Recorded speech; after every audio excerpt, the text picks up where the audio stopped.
నీ నీ ఇంకా 4 తరాలు ఇంకా 10 తరాలు మీరే అనుభవిస్తారా? అది అది ఓసీలలో కావచ్చు, బీసీలలో కావచ్చు. అందుకే నేను అంటున్నా, ఈ కులగణన తర్వాత కులం అనే మాట రావద్దు. ఇన్ని రోజులు మనం ఎందుకు ఈ సిచ్యువేషన్ వస్తుంది, బహిరంగంగా కూడా కొట్లాడుకునే స్థితికి ఎందుకు దిగజారుతున్నారు అంటే, మేము సంఖ్యాపరంగా మేము ఎక్కువ. అంటే కులగణన చేసేదే ఎందుకంటే సంఖ్యాబలం తేల్చడానికి, ఎవరి సంఖ్య ఎంత ఉందో వాళ్ళకంత అవకాశాలు కల్పించడానికి.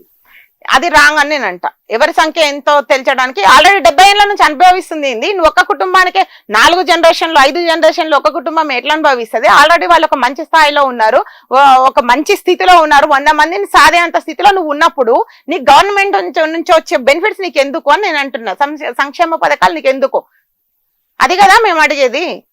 ఫ్రీ విద్య ఎందుకు, ఫ్రీ బియ్యం ఎందుకు, రైతు బంధులు ఎందుకు, ఇవన్నీ ఎందుకు మీకు?